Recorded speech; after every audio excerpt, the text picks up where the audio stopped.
경제와 무관하게 그 관련 기업들이 오른 상황이었었는데 올해는 그 두 가지가 다 있어요. 내년에 한국 경제가 몇 % 전망하다 시장에 아무 영향도 없습니다. 뿐만 아니라 종목에도 영향도 없습니다. 새로운 어떤 산업들이 나오고 기술이 발전하게 되면 그걸 바탕으로 우리가 생각지도 못했던 새로운 아이디어들이 젊은 친구들 중심으로 많이 나오게 되고 새로운 창업이 나오게 되고 세상을 바꾸는 기업들이 많이 나오게 됩니다. 굳이 지금 올라가는 기업들을 못 샀다 하더라도 더 많은 기회가 있을 수 있다고 판단하고 있습니다.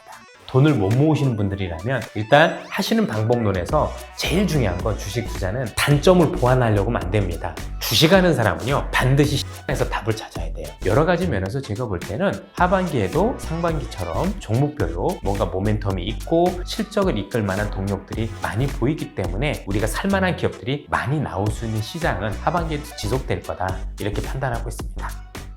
예, 안녕하십니까. 저는 현재 신한투자증권 영업부 이사로 재직하고 있는 이선엽이라고 합니다. 저를 알고 계시는 분들도 많겠지만 영업부 이사로 재직하기 전에 애널리스트 생활을 20년 가까이 했었었고요. 애널리스트 생활과 더불어서 이제 기금 운용이라고 해서 운용도 한 3년 정도, 그러니까 매니저하고 애널리스트로 오랫동안 경험을 했고 최근에는 제가 원해서 일단 영업부에서 일단 일반인 우리 고객들하고 뭔가 호흡을 하고 싶어서 현재 영업부에서 재직해서 전체적으로 시장도 전망도 하고 고객 자산도 운용해드리고 있습니다. 찾아오셔서 저랑 상담도 하고 그럼 꼭 주식 얘기 아니더라도 여러 가지 얘기도 할 수 있는 거잖아요. 그렇죠? 이제 아무래도 많은 분들을 뵙고 나면 이분들은 어떻게 투자하면 좋겠다 이런 방향도 좀 서는 것 같아요. 그런데 아무래도 이제 대부분 고객들이 이렇게 또 이제 투자자들 오시면 잘못된 투자 방법을 하고 있는 경우들이 너무 많은 것들도 있어서 그런 것도 좀 바로잡을 필요도 있는 것 같고요. 예. 기회가 되면 이렇게 찾아뵙는 것도 되게 좋을 것 같습니다. 저희야 고맙죠. 네. 예. 그렇게 온다던 경기 침체가 벌써 온 것인지 아니면 또 올 것인지 이렇게 헷갈려 하시는 분들이 많은 것 같습니다. 그래서 경기 침체는 벌써 우리 삶에 온 것이라고 볼 수 있을까요? 사실 되게 경제학적으로 이례적인 상황이 도래를 했습니다. 통상 경제학적으로 우리가 알고 있는 경기 침체가 온다라는 가정에서 가장 큰 게 실업률이에요. 결국 경기 침체가 오려면 실업률이 급등을 해서 즉 사람들이 일자리를 잃게 되면 소비를 할 수가 없잖아요. 그 소비를 할 수 없는 게 수요 감소로 이어지는 게 일반적인 경기 침체거든요. 그런데 이번 시장은 역사상 처음인 것 같아요. 잭슨홀 연설에서도 파월 의장도 이번에 고용시장이 역사적으로 이례적이라는 표현을 공식적으로 썼을 정도니까 무슨 말씀이냐면 고용시장이 역사상 처음으로 사람이 부족해요.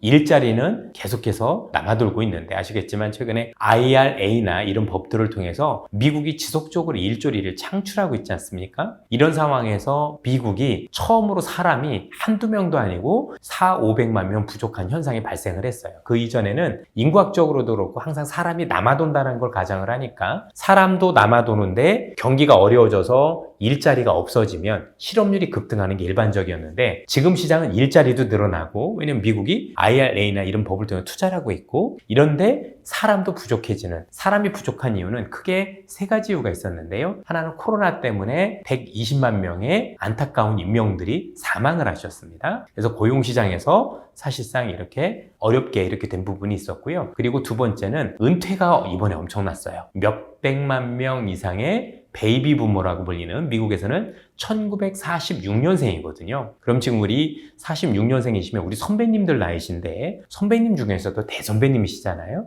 충분히 연세로 보시더라도 이 은퇴에서 이상하지 않을 건데 코로나 때문에 그게 더 많이 빨라졌습니다. 그래서 흔히 대은퇴라고 얘기하는데 이게 있었고요. 세 번째로는 우리가 트럼프 대통령 이후로 이민이 없었어요. 그래서 250만 명에 달하는 이민자들이 못 들어왔고 그러니 이민자들도 안 들어오고 또 지금 말씀드렸던 너무 많이 돌아가시고 또 은퇴까지 겹치다 보니까 일자리는 늘어나는데 사람들이 부족해지면서 사람이 부족하다는 얘기는 여전히 직장에 다니시는 분들은 일자리가 있다는 얘기고 일자리가 있다는 얘기는 여전히 내가 가처분 소득이 있어서 돈을 쓰고 있다는 얘기가 되는 거니까 결국 경기 침체가 오지 않았던 희한한 상황이 오는 거죠. 사실 이 정도 금리 수준이면 이전 같으면 금융위기가 옵니다. 그런데 지금은 금융위기는커녕 사실상 우리가 알고 있는 경기 침체마저도 오지 않는 정말 기이한 현상들이 왔습니다. 그러면 경기 침체는 오지 않은 거냐? 시장에선 그렇게 보고 있지 않은 게요. 최근에 시장에서는 이런 단어가 나옵니다. 롤링 리세션, 롤링 리커버. 이게 무슨 뜻이냐? 순차적 경기 침체, 순차적 경기 회복 이런 얘기가 나오는데 무슨 말씀이냐면 우리가 코로나 때 겪었던 일 중에서 또 경제학적으로 맞지 않는 첫 사례가 벌어진 게 뭐냐면 원래 경제학적으로 서비스업과 제조업은 사실 앞뒤 관계로 해서 왔다 갔다 하는 거잖아요. 예를 들어서 제조업이 되게 좋아지면 거기 많은 분들이 고용이 될 거고 고용되면 이 사람들이 돈을 벌면 또 여행도 가고 뭐 그러면서 서비스업이 좋아지는 거잖아요. 그런데 기억을 해보시면 코로나 때 어떤 일이 있었냐면 일단 먼저 제조업이 좋았었어요. 사람들한테 보조금도 주고 그러니까 노트북도 사시고 자동차도 사시고 엄청 좋았죠. 그럼 제조업에서는 고용이 많이 늘어났을 텐데 코로나 때문에 사람들이 돌아다닐 수가 없었죠. 그래서 서비스업을 즐길 수가 없었던 거예요. 그러니까 제조업만 좋고 서비스업은 완전히 망가지는, 이것도 침체예요. 서비스업만 놓고 보면. 근데 제조업은 호황이었죠. 둘을 합쳐보면 마이너스가 나오진 않아요. 우리가 경제학적으로 경기 침체라고 하면 두 분기 연속 성장률이 마이너스인 걸 뜻하는데 사실 한 분야에는 침체였는데 한 분야가 좋다 보니까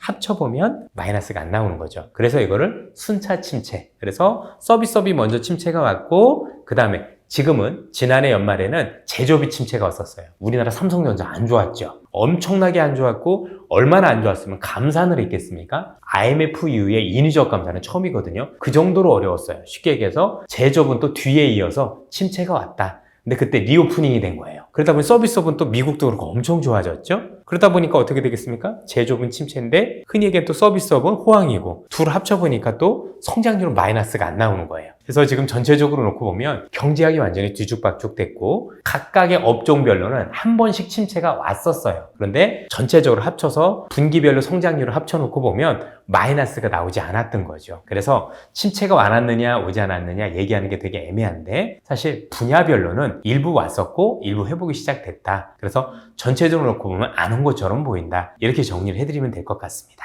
그러면 기존에 생각했던 경제 논리가 완전히 달라졌다고? 그렇습니다. 이런 일이 처음이었었고 그러다 보니까 올 상반기까지 사실 우리나라만 그랬던 게 아니라 전 세계 모든 경제학자분들 또는 헤지펀드라고 불리는 세력들이 올해 시장 되게 안 좋을 거라고 생각을 하고 흔히 얘기하는 공매도를 많이 쳤던 거죠. 근데 실제 지나 보니까 이거 아니었네 라고 해서 아시겠지만 공매도 관련 세력들이 미국에서만 주식에서는 300조, 그다음에 채권에서는 200조 원의 손실을 얻는, 왜냐면 당연히 경제가 안 좋을 거니까 일단 채권을 많이 샀을 거고 또 우리가 알고는 주식에서는 공매도를 많이 했을 거 아니겠습니까? 양쪽으로 다 손실이 나면서 최근까지 손실을 크게 봤던 게 올해 헤지펀드들의, 그러니까 어떻게 보면 일반적으로 침체가 올 거라는 이 가정들이 다 틀렸었던 계기가 됐었던 것 같습니다. 이런 상황에서 하반기 주식 시장도 되게 혼주세가 나올 거라고 생각이 들거든요. 그러면 하반기 주식 시장에 대해서는 어떻게 보면 될까요?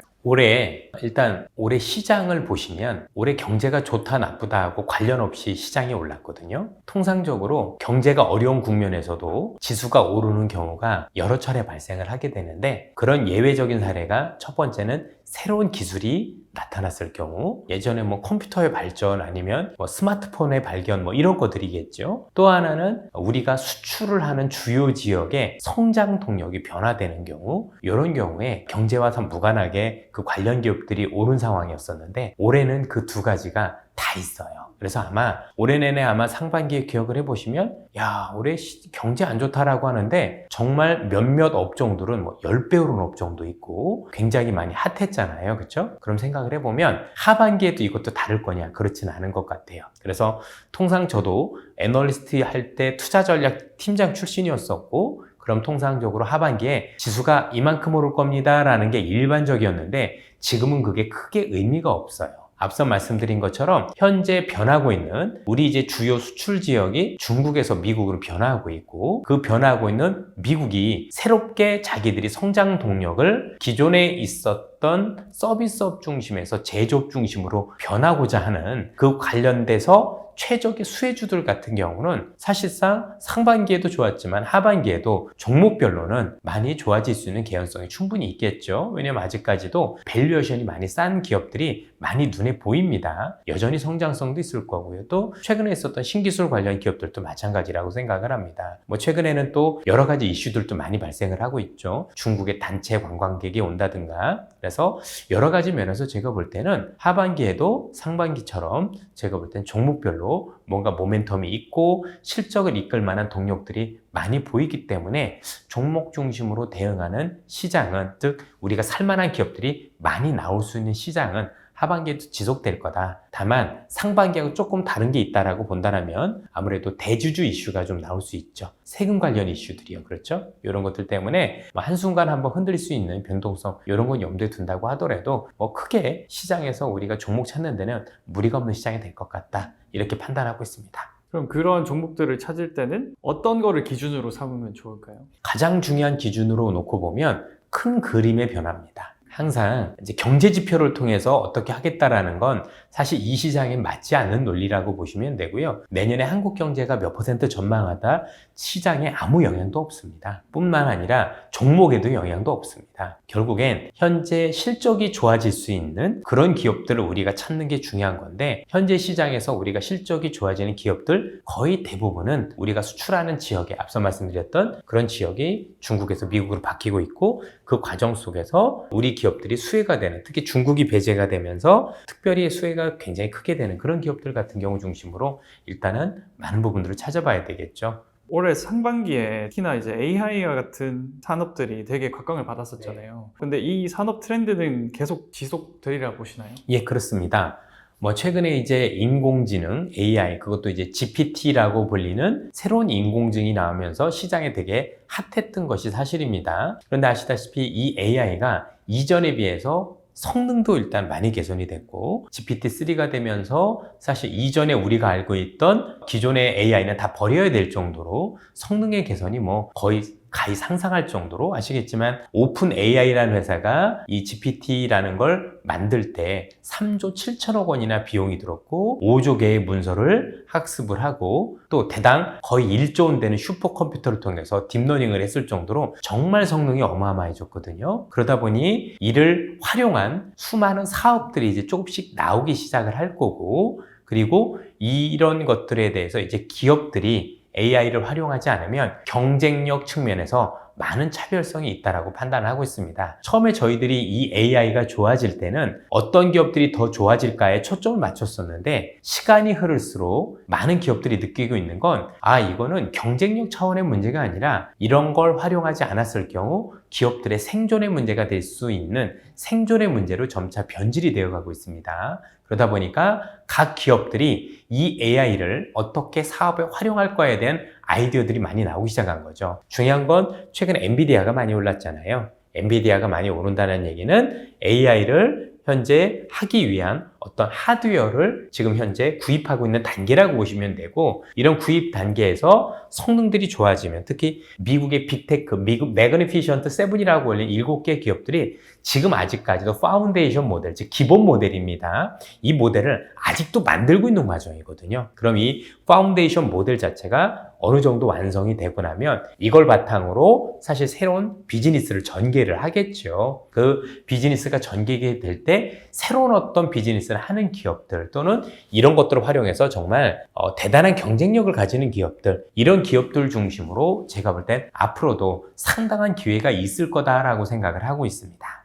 일단 개인들은 너무 올라서 이제 올라타기 무섭다 이렇게 하시는 분들도 많은데 이런 분들에 대해서 해주실 수 있는 말씀 있으실까요? 굳이 기존에 있었던 종목만 가지고 하실 필요는 없다라고 보여지고 궁극적으로 이런 AI는 확장성이 있다라고 말씀드렸잖아요. 지금이야 GPU라는 걸 구하기도 어려워서 아직까지는 수많은 스타트업들이 나오고 있지 않지만 아마 조만간 시간이 조금씩 흐르고 나면 각각의 여러 분야에서 우리가 생각하지도 못한 많은 분야에서 이런 어떤 GPT라는 즉 생성 AI라는 새로운 것들을 활용을 해서 정말 경쟁력 있는 비즈니스를 갖는 기업들이 계속해서 나올 겁니다. 그런 기업들을 지속적으로 발굴할 수 있다라고 본다라면 지금 이 올라간 기업들을 놓쳤다 하더라도 굳이 실망할 게 아니고 그런 기업들이 앞으로 몇 년간 지속적으로 펼쳐질 가능성이 높기 때문에 고민하실 필요가 없는 것 같아요. 이렇게 한번 설명을 드려볼까요? 예전 사례를 들으면 우리가 LTE나 5G 이런 게 나오면서 우리가 인터넷, 특히 이제 휴대폰을 통한 인터넷이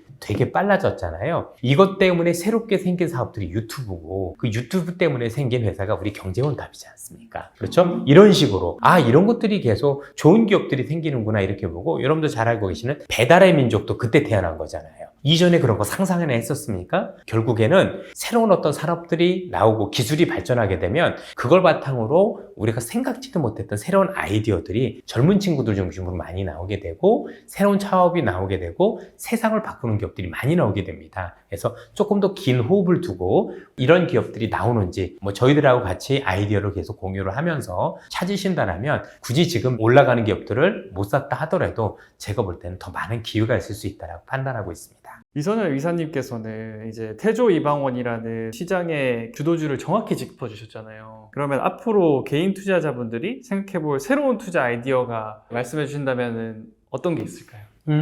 사실 새로운 투자 아이디어는 저도 두 가지에서 항상 찾는데 생활의 변화 아니면 국가가 어떻게 변하나 이런 것들과 관련했는데 지금 있는 이 태조 이방원이 제가 볼 때는 앞으로도 이게 더 진화를 할 것 같아요. 지속적으로 이게 지금 사업의 초기다라고 보고 있고 예를 들어서 지금 전기차 시장이나 이런 시장도 굉장히 좋잖아요. 전기차 시장이 좋아지면 좋아지기 위한 여러 가지 조건들도 있을 텐데 그러려면 세상에서 보니까 전기차라는 게 되게 중요한 건 맞는데 이게 충전시설 확보도 대단히 중요하구나. 그럼 충전소 확충과 관련해 어떤 사업으로 확장을 할 수도 있을 것 같고 또 길게 보면 세상에서 안 쓰던 자동차가 이제는 휘발유나 디젤이 아닌 전기를 쓴다고 하니 혹시 전기가 부족한 것 아니야? 그렇게 하면 부족한 전기를 어떻게 채울까에 대한 고민도 생길 수 있는 거잖아요. 이런 것처럼 현재 진행되고 있는 새로운 산업과 관련해서 파생된 아이디어들이 계속해서 나올 수 있을 것 같아요. 저는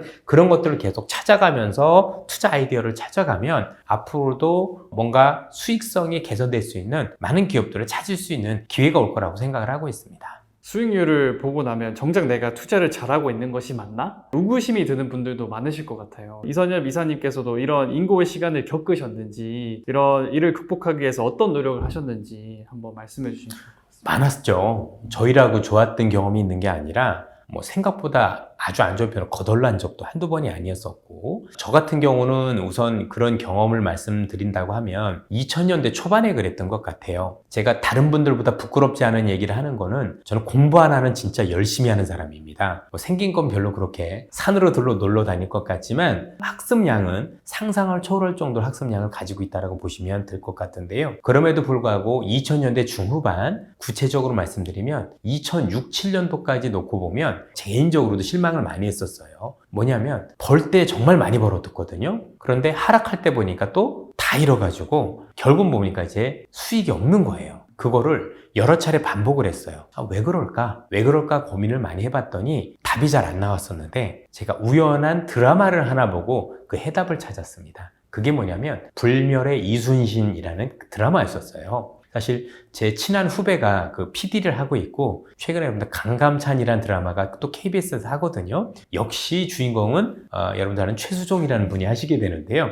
이제 그 PD가 이제 제가 아는 친한 PD인데 그때 이순신이라는 진짜 걸출한 이런 훌륭한 우리의 역사적인 장군께서 여러 가지 정책을 한 거 보니 승리의 원인이 몇 가지를 보이는데 저한테 귀감이 됐었어요. 첫 번째, 철저하게 준비했다. 이건 말할 필요도 없겠죠? 두 번째, 적을 제대로 알았다. 되게 중요했고요. 세 번째가 중요했던 것 같아요. 이길 수 있는 전쟁만 나갔다. 쉽게 얘기해서 여러 가지 상황을 고려했었을 때 굉장히 불리하다 싶으면 굳이 전쟁에 나가지 않으셨던 것 같아요. 그래서 회피했다 이런 표현보다는 더 좋은 기회를 많이 노렸던 것 같아요. 저는 어디서 차이가 났었냐면 두 가지 면에서 일단은 준비는 철저히 했는데 첫 번째, 시장을 정말 제대로 알았던가. 두 번째는 이게 더 중요했다고 보여주는데 굳이 안 되는 시장에서 제가 이기려고 했었던 게 문제였던 것 같아요. 그래서 최근에는 어떤 방법을 택하냐면 제가 이제 운용하고 랩 같은 경우가 대표적인데 제가 생각할 때 시장이 하락장이다 라고 생각이 들면 저는 약간 긍정 편향이 좀 있는 편입니다. 시장을 좋게 보는데 제가 생각했던 시장에 대한 시나리오가 안 맞아들기 시작을 하잖아요. 그럼 직감적으로도 이게 시장이 안 좋아질 거를 느끼고 있어요. 그럼 어떻게 하느냐? 일단 대부분 가지고 있던 포트폴리오를 거의 현금화를 시킵니다. 그러니까 제가 저를 이용해 보는 거죠. 그래서 어려운 시장이거나 제가 판단하기 어려운 시장, 이 변수는 내가 잘 모르겠어. 또는 시장의 좋음에도 제가 엇박자가 난다든가 또는 앞서 말씀드린 것처럼 제가 생각했었을 때 시장이 이래야 되는데 제 생각과 다르게 가면 일단 어떤 경우에서도 주식을 들고 가는 것보다는 일단 현금 확보를 통해서 그 위험을 회피를 합니다. 그랬더니 돈이 쌓이더라고요. 안 잃고 많이 벌고를 반복하는, 그러니까 안 잃을 수는 없는 거죠. 덜 잃는 거죠. 손실을 조금 보고 많이 벌고를 반복을 하고 손실을 조금 보고 많이 벌고를 반복하니까 되더라고요. 실제 저 말고도 제 주변에서 정말 천문학적인 수익률을 올리거나 돈을 많이 번 분들이 주변에 많이 계시거든요. 이분들도 그런 방법을 쓰시더라고요. 그러니까 여러분도 아마 주변에서 무슨 개인 투자자분 중에서 슈퍼게임이다 대단한 분들 많은 게 사실인데 이분들이 잘하는 것 중에 하나가 이런 거였던 것 같아요. 아마 많은 분들이 착각하시는 게 진짜 주식 잘하는 사람 사는 것마다 오를 것 같다. 아니거든요. 확률 게임인데 내가 생각했었을 때 내가 택하는 종목이 더 많이 올라갈 확률이 높을 때는 보다 적극적으로 시장에 참여를 하고 또 스스로 봤었을 때 제가 생각하는 어떤 이런 아이디어나 이런 것들 잘 안 맞아 들어가기 시작하면 시장이 어렵다라고 판단하는 거잖아요. 이때는 웬만하면 시장의 대응을 회피함으로써 이득을 지키고 또는 손실을 최소함으로써 계속 맞아가다 보니까 좋았던 것 같아요. 현재도 이런 노력을 지속적으로 하고 있습니다. 그래서 지난해 같은 경우 시장이 어려웠잖아요. 한 절반 이상은 현금 들고 놀았었어요. 돈을 맡겨주심에도 불구하고 운용해봤자 제가 보기엔 덜 잃는 거잖아요. 아무 의미 없다고 생각을 하고 고객들한테 전화를 해서 놀겠습니다. 제가 확실히 쓸 때까지 아무것도 안 할 테니까 지켜봐 주세요 해서 사실 손실을 최소화했었던, 거의 손실이 안 났죠. 그리고 뭔가 태조 이방 같은 좋은 거 있었을 때 편입을 해서 지금 수익이 되게 좋아지긴 했는데 전체적으로 그렇게 일단 이순신이라는 분을 보고 이분을 이제 따라하면서 저의 어떤 그 단점들이 고쳐지고 그러면서 전반적으로 일취월장하는 계기가 됐었던 것 같습니다. 고객분들은 그렇게 전화했을 때 보통 대부분 어떤 반응이세요? 되게 신뢰를 많이 하세요. 왜냐면 처음에 오시면 저도 그분들한테 일단은 목표치를 낮춰드려요. 아마도 대부분 유튜브 보고 오시고 그러면 저 친구가 뭔가 용 빼는 재주가 있을 것 같고 정말 대단한 무엇이 있을 거라고 생각을 하지만 저는 그렇게 말씀 안 드립니다. 실제 그렇지도 않고 그 시장에 대해서 제가 치열하게 고민하고 거기다 공부해보고 또 많은 탐방을 가보고 거기에 대한 결과가 나오는 거고 시장이 좋아도 제가 게으르면 저도 수익률이 안 좋을 거거든요. 그래서 꾸준히 더 노력하고 피나는 노력을 하는 게 굉장히 중요하다라고 일부러 말씀을 드리고요. 그리고 반드시 그 얘기를 합니다. 시장 안 좋으면 저라고 별 수 없습니다. 저 역시도 똑같이 어려울 거고 다만 손실을 최대한 줄일 수 있도록 노력을 할 겁니다. 그리고 제가 많은 아이디어를 창출하는 능력이 있으니 1년에 몇 번 정도는 정말 괜찮은 기업들을 발굴할 겁니다. 이걸 통해서 수익률을 극대화할 겁니다. 말씀을 드립니다. 솔직하게 말씀드려야지 저한테 오시면 무조건 큰 돈을 벌 거고 그 다음에 굉장히 좋을 거고 저는 다른 사람과 달라요. 그렇게 말씀드릴 수도 없고 그래서도 안 된다라고 생각을 해요. 결과적으로 하락을 많이 피하신 거잖아요. 네. 그렇게 왔을 때 이제 고객분들은 어떤 반응이 있어요? 되게 좋으세요. 왜냐면 이제 그분들께서도 주변 분들하고 얘기를 하실 거 아니에요. 그러면 대부분 손실을 덜 받느냐 더 받느냐 가지고 고민을 하시는데 저는 일단 손실을 없애고 있으니까 일단 현금이 있으니까 상관이 없는 거잖아요. 그렇죠? 그러다 보니까 되게 편안해 하세요. 그리고 그냥 놀고 있지 않고 제가 시장 설명을 한 달에 한 번 또는 두 달에 한 번씩 계속 브리핑을 드려요. 이래서 이러니까 좀 쉬고 계세요 그러면 그분들도 뻔히 안 좋은 걸 아는데 되게 편하지 않습니까? 왜냐면 어차피 저한테 맡기셨다는 얘기는 분명히 그 돈은 저 아니었어요. 딴 분한테도 맡기셨을 거거든요. 시장이 안 좋으면 돈을 빼셨으면 모르는데 어차피 맡길 거면 제일 안전한 데도 맡기는 게 저라고 생각을 하고 그러다 보니 더 좋아하셨던 것 같아요. 흔히들 보면 주식 투자는 제로섬 게임이라고 하잖아요. 근데 이렇게 손실을 보고 있는 사람들에게 약간 조언 또는 격려의 말씀 한 말씀 부탁드립니다. 우선 그런 것 같습니다. 시장이 굉장히 좋은데도 불구하고 손실이 계속 나시는 분들이라면 저는 개인적으로 그분들이 열심히 안 했다라고 생각은 안 합니다. 그러나 잘못된 방법을 택하고 계실 방법은 충분히 있다라고 생각을 합니다. 그러면 우선적으로 방법을 바꿔보셨으면 하는 말씀을 드립니다. 그리고 만약에 좋든 안 좋든 계속 손실이 나시면 사실 주식을 안 하시는 게 맞다라고 생각을 하고 있고요. 어쨌든 좋은 시장에서 손실도 있다가 이런 식으로 했다가 결국 돈을 못 모으시는 분들이라면 방법론에 조금 문제가 있으실 건데 일단 하시는 방법론에서 제일 중요한 건 주식 투자는 내가 잘하는 것도 잘해야 됩니다. 앞서 말씀드렸던 단점을 보완하려고 하면 안 됩니다. 제 방법을 말씀드리면 저도 제가 하락장에서 피할 수 없는 방법이 없으니 시장을 피했던 겁니다. 어떻게 보면 단점을 보완하는 게 아니라 단점이 있을 때 아예 쉬는 방법을 택했던 것처럼 주식은 다른 사업과는 다르게 좋은 창을 가지고 있으면 창을 더 아주 날카롭게 갈아야 되고요. 좋은 방패를 가지고 계시면 이 방패를 더 견고하게 가지고 있어야 사실상 우리가 수익을 볼 수 있습니다. 아마 투자자분들께서 여러 투자의 대가를 보시면 공통적으로 그분들만의 공통적 무기가 있을 겁니다. 이분이 언제나 잘해. 이건 아니잖아요. 그렇죠? 이분은 성장주의 대가, 이분은 뭐 가치주의 대가, 이런 것처럼 각각의 그분들의 특성을 살린 어떤 투자법을 개발을 하신 거고, 그로 인해서 성공을 하신 거기 때문에 투자자 여러분들도 내가 가지고 있는 장점이 분명히 계실 겁니다. 그 장점을 최대한 살려서 그게 투자하고 연결될 수 있도록 갈고 닦으시란 말씀을 기본적으로 드리고요. 어려우시면 한번 찾아오셔도 괜찮습니다. 저희들이 그래도 딴 건 몰라도 많은 분들을 대하다 보면 이분들은 이런 걸 잘하시는 분인데 라는 걸 보입니다. 그런데 아마도 나하고는 맞지는 않는데, 나하고는 맞지는 않는데 책에서 보고 또 굉장히 잘하는 분들이 이런 방법을 쓴다니까 나도 해봤다가 안 되는 경험들이 많으실 거예요. 그렇죠? 그거는 그분들한테 맞을 수 있지만 나한테 맞지 않을 수도 있는 거거든요. 다시 한번 강조드리지만 여러분들이 가지고 있는 장점을 최대한 살리는 방법으로 투자 방법을 가져가시는 게 훨씬 더 돈을 더 벌고 덜 잃는 방법이 될 수 있다는 말은 진리인 것 같습니다.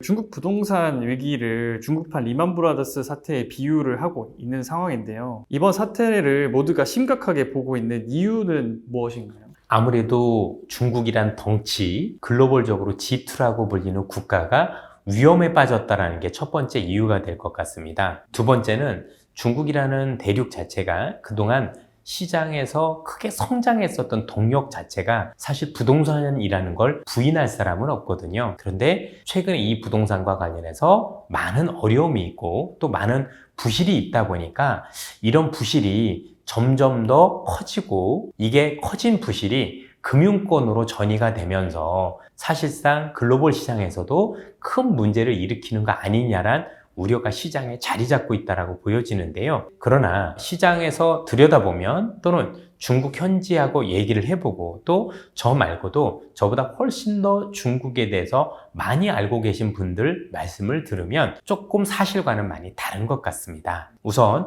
중국이 어렵다라는 부분들, 또 부동산과 관련해서 상당히 또 우리가 알고 있는 기간적으로도 오랜 기간 동안 우리 경제 또는 글로벌 경제의 발목을 잡을 거라는 데 대해서 이견은 없는 게 사실입니다. 그런데 리만 브라더스 같이 되려면 사실 여러 가지 조건들이 필요한데, 아시겠지만 첫 번째 조건 중에 하나는 현재 중국의 부실이 우리가 알고 있는 중국의 금융회사를 넘어서 글로벌 금융시장까지 타격을 줘야 사실은 이런 리만 브라더스 사태 같은 일이 벌어질 텐데, 중국은 파생 상품이라는 게 없습니다. 그래서 일단 글로벌 연결고리가 있지 않다라고 보셔야 될 것 같고요. 하물며 중국에 있는 금융권까지도 아직까지는 크게 이렇게 부정적인 영향은 미치지 않고 있는 상황입니다. 최근에 우리가 벽계원, 지금 말씀 주신 비구이위안이라는 회사가 문제가 된다라고 하지만, 이 비구이위안이라는 회사에 대해서 최근에 흘러나오고 있는 여러 얘기들을 놓고 보면, 우선 현재 갚지 못한 부채와 관련해서는 8월 31일 채권단에서 회의를 합니다. 그래서 3년 정도 연장을 해줄 거냐, 현재 이 회의를 하게 되는데, 연장을 해주게 되면 당장 문제가 되지 않는다라고 보셔야 될 것 같고요. 또 이 회사 같은 경우는 부채 비율이 그렇게 높진 않습니다. 즉 부실이 많다라고 하는데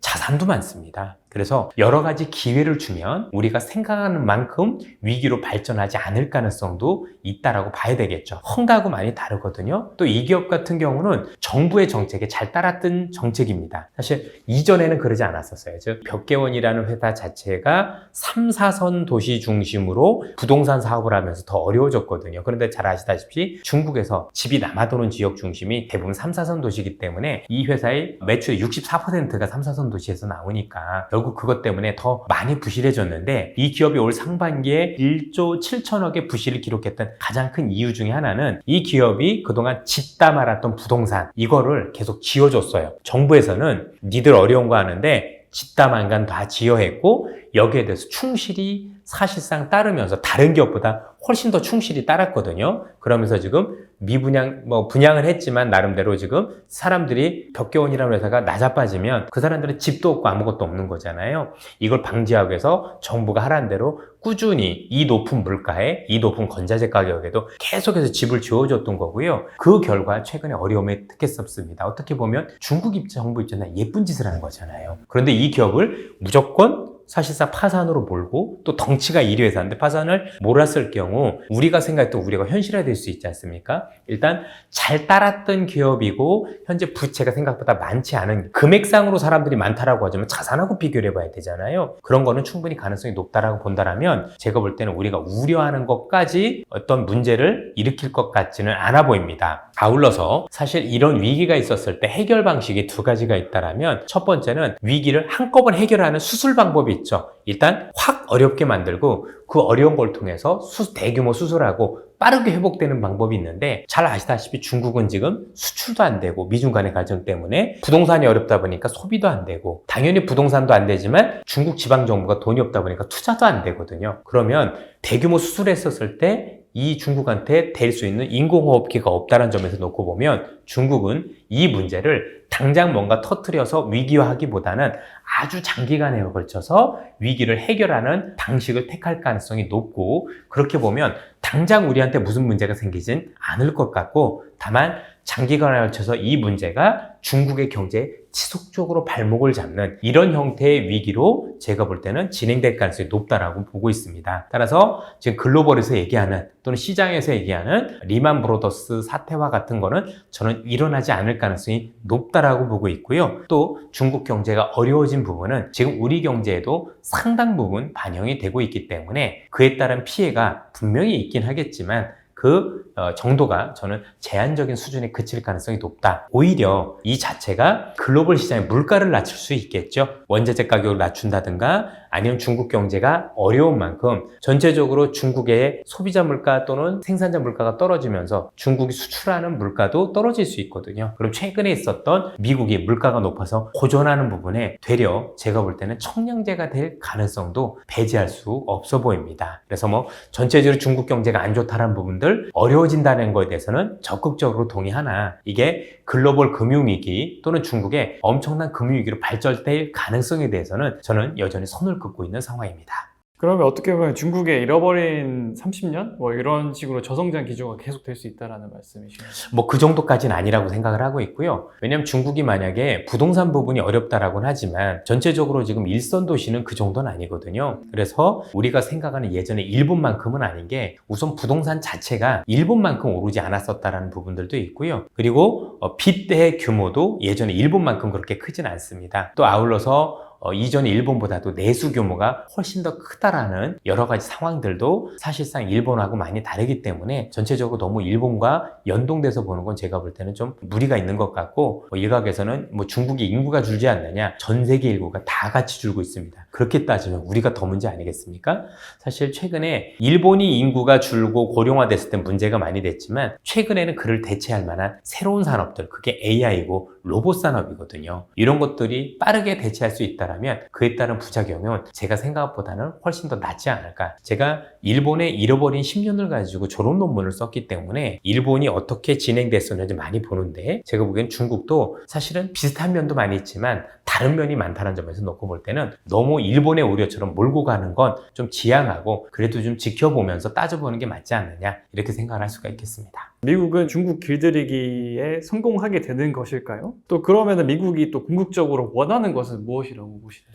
사실상 미국이라는 국가가 원하는 거에 가장 큰 건 중국이 크길 원하지 않는 거겠죠. 그러니까 G2가 아니라 미국이 원하는 건 G1 아니겠습니까? 그런데 미국이 중국을 견제하기 시작했었던 것 중에 가장 큰 것들은 사실 플랫폼 경제였었어요. 잘 아시다시피 이전에 처음에 세계화됐었을 때는 미국은 소비, 중국은 정말 저가의 물건으로 생산하는 기지 역할이 됐었을 때 문제가 없었는데 중국이 소득 수준이 높아지고 기술 수준이 발전하면서 미국을 위협하게 이르렀습니다. 특히 어느 분야냐? IT 분야에서는 일부 분야는 이미 미국을 앞선 쪽도 있습니다. 그런데 이 IT 분야가 왜 중요한지 그리고 왜 이쪽과 관련해서 안보 이슈가 되는지 꼭 아셔야 되는 게 첫 번째는 잘 아시겠지만 트럼프 때부터 지금 바이든 정부까지 어떻게 했는지 한번 잘 봐보십시오. 첫 번째 화웨이를 규제했었죠. 그 다음에 틱톡을 규제했었고 지금은 엔비디아를 규제하면서 AI 이런 걸 못하게 만들잖아요. 이게 왜 이런 현상들이 벌어지냐면 이전에 처음에 인터넷이 없이 나왔을 때와는 다르게 이게 플랫폼 경제가 발달을 했는데, 플랫폼은 특성이 뭐냐면 독점화되는 구조를 가지고 있어요. 그런데 시간이 지나니까 중국의 플랫폼들이 더 경쟁력을 가지는 거예요. 그게 틱톡이었던 거죠. 이렇게 되면 그 플랫폼 기업들이 전 세계에 가진 모든 정보를 다 가지고 있잖아요. 그러면 정보 싸움에서 미국이 잘하면 중국한테 밀릴 수도 있겠다는 생각을 가지고 있었던 거예요. 그래서 통신 장비부터 시작을 해서 플랫폼, 중국 것 너네들 중국에서 해, 우리는 우리끼리 할게, 이렇게 된 거고, AI는 더 하겠죠. 그래서 중국하고 어떤 가르기, 이런 걸 했다고 보시면 될 것 같고, 또 최근엔 이 AI가 단순히 인공지능으로만 그치는 게 아니라 무기에도 많이 사용이 되고 있고, 실제 우리가 알고는 우크라이나 전쟁에서도 팔란티어나 또 우리가 알고 일론 머스크가 가진 스타링크를 통해서 우크라이나가 이 AI를 활용해서 효율적으로 러시아군을 막아냈던 사례들도 속속 보고가 되고 있습니다. 그래서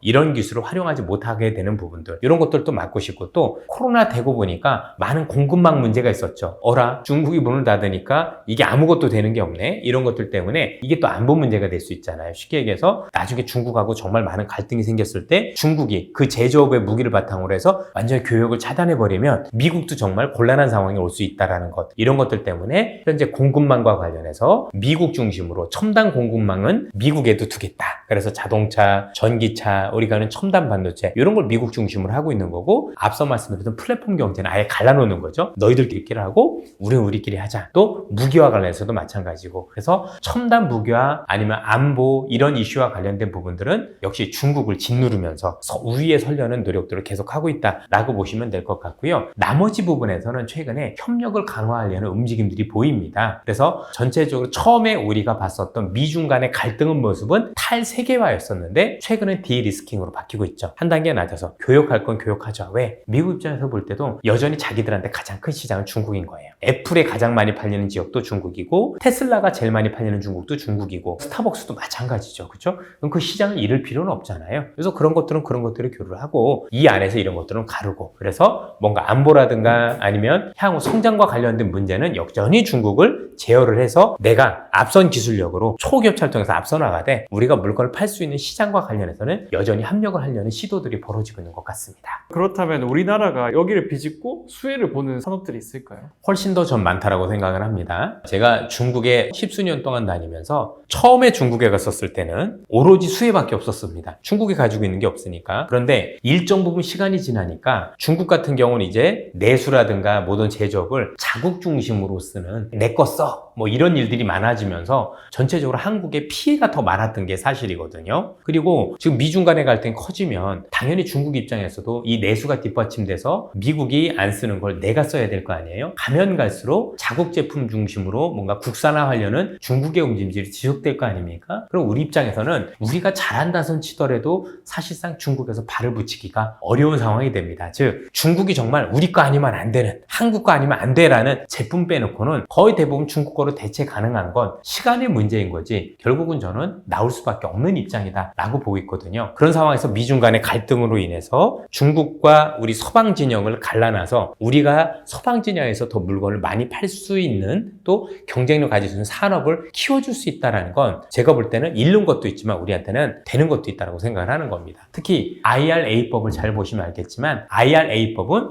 미국이 새롭게 공급망을 구축하는 데 있어서 중국이랑 경쟁자를 아예 배제시켜 준 거잖아요. 그러다 보니까 거기에 대한 수혜가 한국이 제일 컸어요. 만약에 이 IRA법을 통해서 중국이란 국가를 만약 우리 경쟁자로 들였다면 우린 정말 할 게 없었겠죠. 그런데 이렇게 갈라놓음으로 해서 그 미국 시장에서 우리만 독특하게 뭔가 그 성장에 대한 과실을 향유할 수 있는 그런 계기가 될 수 있더라면 현재 이 갈등이 꼭 우리한테 나쁜 거냐. 예를 들어서 반도체도 대표적인데 미중 간의 갈등이 아니었다면 중국이 이제 엄청나게 반도체를 쫓아왔을 거잖아요. 그러면서 그 쫓아온 반도체를 통해서 야 이제는 중국 것만 써, 이럴 수도 있잖아요. 그러면 정말 긴 시간을 놓고 봐서 우리나라 삼성이나 하이닉스가 나중까지도 그 경쟁력을 유지할 수 있을 것이냐. 즉 삼성이나 하이닉스가 못해서가 아니라 이 기업들 너무 열심히 잘하고 있지만 중국은 특성상 중국 정부가 자국 기업을 밀어주는 특성을 가지고 있는데 조금 품질이 떨어져도 중국 것만 써 하면 우리는 시장도 없어질 거고 어려워질 수도 있는 거잖아요. 이걸 사전에 찾아내주고 중국이 한국을 쫓아갈 수 있는 이 시간을 우리가 벌 수 있었다는 점에서 놓고 보면 저는 과연 플러스 마이너스를 해봤을 때 과연 우리한테 마이너스였는가 생각을 해보면 저는 꼭 그렇지도 않을 수도 있겠다는 생각을 가지고 있습니다. 그러면 반대로 피해를 볼 수밖에 없는 산업들은 대표적인 게 어떤 게 있을까요? 지금도 너무 많죠. 특히 중소기업들 중심으로는 계속 많을 거라고 생각을 하고 있고, 중국의 공급망과 관련해서 예를 들어서 중국이 미국에 수출할 때 공급망 관련해서 우리 기업들 정말 많이 나가 계시거든요. 이런 기업들 같은 경우는 생각보다 지금도 어려움을 많이 겪고 계신 걸로 알고 있습니다. 점차 중국 산업으로 많이 대처가 되면서 일단 소비재는 이전에 비해서 별로 그렇게 생각보다 피해가 있다라고 보기엔 지금 좀 어려운 게 이미 중국에서 다 나왔어요. 그리고 뭐 지금 소비재를 파시는 분들 입장에서도 중국에서 우리 걸 사줄 거라고 기대를 하는 분들도 별로 없으세요. 이미 그래서 최근에 우리 소비재가 다 미국이나 중남미나 이쪽 중심으로 바뀌면서 최근에 올랐던 화장품들도 그쪽에서 많이 팔리고 일본에서 많이 팔려서 올라왔던 거지 중국이 기대 때문에 올라오진 않았던 거거든요. 그래서 이미 생각보다 많은 산업들이 피해를 받고 거기에 대한 대비를 하고 있다라고 보시면 될 것 같고, 뭐 지금도 뭐 중간재라든가 용업 관련 기업들은 피해를 많이 보고 있는데 뭐 기업별로는 많이 다를 수 있다고 보여집니다. 앞으로도 아마 이런 기업들은 많이 늘어나겠죠. 그렇다면 중국 부동산 위기와 같이 이런 뉴스들이 나올 때마다 투자하시는 분들은 마음이 되게 심란해지잖아요. 그래서 이런 위기 속에서 심란한 분들은 어떻게 하면 좋을지 말씀 한마디 부탁드리겠습니다. 사실 우리 개인 투자자분들께서 중국에 무슨 사태가 터졌을 때 그걸 아시긴 어려울 겁니다. 사실 저도 이제 중국에 많이 돌아다니기도 하고 제가 북경대에서 강의도 하거든요. 한국인으로서는 아마 몇 손가락 안에 들 거라고 생각을 하는데, 중국에 많이 돌아다녀 보고 했어도 중국을 이해하는데 너무나도 많은 시간이 걸렸어요. 일단 자본주의 국가가 아닙니다. 공산주의이기도 한데 자본주의도 있고 통제 경제도 있고, 그래서 우리가 생각하는 상식적인 잣대 또는 경제학적 상식을 가지고 중국에 들이대면 오판할 가능성이 굉장히 높습니다. 특히 미국을 비롯한 서방 국가에서 나오고 있는 자료가 잘못된 자료들이 진짜 많습니다. 제가 보기에 중국을 이해하지 못하고 내놓은 자료가 많다라는 말씀입니다. 그러면 우리는 어떻게 해야 되느냐? 사실 우리 주변에 그래도 아직까지도 중국과 관련해서 진심으로 분석하고 계신 몇몇 훌륭한 선배님들 또는 후배분들이 계시다라고 생각을 합니다. 제가 실명을 거론해도 되는지 모르겠지만 훌륭하신 존경하는 전병서 소장님도 계실 거고, 또 우리 뭐 KB의 박수현 연구원님도 계실 거고, 중국에 대해서 그래도 정말 많이 분석하고 이런 분들이 꽤 계시니까 우선적으로 그분들의 말씀을 참고해 주시면 좋을 것 같은데, 이것 외에도 주식하는 사람은요 반드시 시장에서 답을 찾아야 돼요. 중국이 그렇게 위험하면 어디서 그게 나타나느냐? 금융시장에서 그대로 나타납니다. 환율, 채권, 그 다음에 주가, 이 세 군데에서 동시에 나타나는데, 만약에 그런 위기라든가 아니면 이슈와 관련해서 뭐가 나오면 세 가지를 먼저 꼭 보세요. 그죠? 미국의 관련 이 채권, 금리, 주식, 또 한국에서 채권, 금리, 주식, 중국의 채권, 금리, 주식, 세 가지를 같이 놓고 보면 답이 나오는데 굉장히 위기라더니 평온하다. 그건 진짜 위기가 아닌 거죠. 그럼 그 채권 금리 시장 이거를 어떻게 보면 될까요? 일단은 안 좋으면 반응하겠죠. 예를 들어서 중국이 정말 그 정도로 글로벌적으로 위기면 미국이 채권 금리는 크게 하락하겠죠. 안전자산을 선호할 거니까. 그렇죠? 와, 중국이 저렇대. 그러면 중국이 저러면 중국만 문제가 되는 게 아니라 중국과 교역했던 신국가들의 엄청난 문제가 생길 수도 있는 거잖아요. 그럼 글로벌 금융위기까지는 아니래도 경제가 완전히 정말 큰 폭으로 안 좋아질 텐데, 그러면 전 세계는 모든 돈들은 안전자산을 선호하겠죠. 그게 미국 국채일 거고, 그럼 달러는 초강세, 미국의 국채는 금리가 내려갑니다. 서로 국채를 살려고 하다 보니까. 근데 지금 시장은 어때요? 미국 국채 금리 계속 오르고 있죠. 그 얘기가 뭡니까? 안전자산을 선호하고 있지 않다는 얘기가 되는 거잖아요. 그렇죠? 어이없는 거죠. 그러면 시장에서 놓고 볼 때, 그 투자자들 볼 때는 중국? 뭐 그러네. 그 정도는 아닌 것 같은데 라고 얘기를 하고 있는데, 시장에서 답을 찾으려고 해야지 그냥 너무 극단적인 위기론 또는 극단적인 긍정론, 이쪽에는 제가 볼 때는 발을 들이시면 안 될 것 같고, 특히 중국의 제대로 알지 못하거나 갔다 오지 않은 분들 얘기는 제가 볼 때 이산적으로 스킵을 한다. 그냥 경제학자로 다 아는 게 아니거든요. 너무 달라서 일단은 금융시장을 중심으로 시장을 보고 판단해보고, 그리고 나서 앞서 말씀드린 전문가 얘기를 좀 귀를 기울여서 왜 이런 말씀을 하시는지 보고 판단하셔도 늦지 않을 것 같습니다.